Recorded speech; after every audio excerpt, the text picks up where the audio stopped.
Bien le bonjour et bienvenue à cette nouvelle capsule de mathématiques sur les statistiques. Aujourd'hui au menu, un sujet ô combien important que vous avez fort probablement déjà utilisé dans plusieurs cours pour calculer votre note finale d'une matière en particulier, mais que nous verrons aujourd'hui plus en détail et dans un contexte un peu différent. Commençons donc par définir ce qu'est la moyenne. La moyenne est la valeur qu'aurait chaque donnée si elle était toute égale.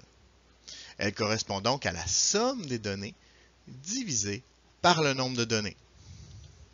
La formule est relativement simple. Donc, la moyenne, qui est symbolisée par un X avec une barre sur le dessus, est égale à la somme des données, symbolisée par le symbole sigma, qui ressemble un peu à un E robotisé. Donc, la somme des données divisée par le nombre de données. À moins d'avis contraire, on garde une seule décimale de plus que le nombre maximal de décimales des données. C'est la façon dont on va arrondir notre moyenne.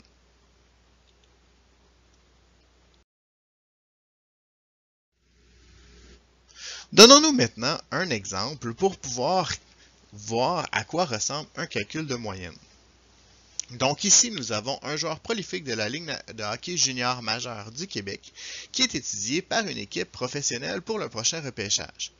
Voici quelques informations sur la production offensive de ce joueur. Ce qu'on veut savoir, c'est le nombre de buts en moyenne que ce joueur marque par partie. Donc ici, c'est vraiment une moyenne qu'on veut avoir. Mais vous remarquez qu'on n'a pas un tableau de compilation de résultats, mais bien un tableau par effectif. Donc en ayant un tableau par effectif, la façon de calculer va être un peu différente, parce que sinon, ça va être long. Et vous allez voir pourquoi. La première chose que je vais calculer, c'est le plus simple, c'est mon fameux N, donc mon nombre de données. Ce que je vais faire, c'est que je vais donc additionner les récurrences, donc additionner mon nombre de parties, ce qui me donne un total de 63 parties que le joueur a joué pendant cette année-là. Par la suite, je devrais faire mon calcul, ce qui veut dire que je vais faire 0 plus 0 plus 0 plus 0 plus 0 plus 0 plus 0 30 fois. Par la suite, je vais faire 1 plus 1 plus 1 plus 1 plus 1 25 fois. Mais faire ça, c'est long. Et je risque de faire une erreur parce que je risque d'oublier une donnée, ce qui va causer une erreur au niveau de ma moyenne. Je ne veux pas avoir ça. Il doit avoir une façon plus simple. Comme façon plus simple, je pourrais dire, j'ai 30 fois 0, 25 fois 1 but, j'ai donc 5 fois 2 buts, 2 fois 3 buts et 1 fois 4 buts. Mais encore une fois, vous voyez que j'ai une hésitation, je suis pas sûr, je risque de faire une erreur sur ma calculatrice, j'aime pas ça. La façon la plus simple, c'est donc de faire une troisième colonne à mon tableau.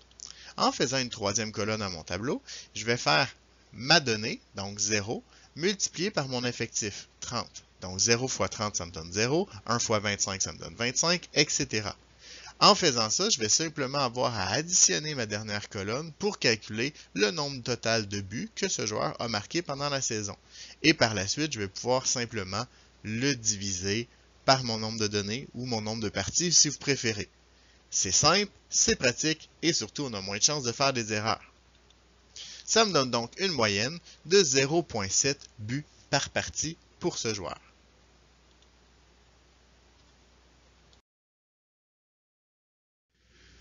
C'est donc important de noter que lorsqu'on a un tableau par effectif, on additionne les produits des données par les effectifs pour pouvoir avoir la somme des données.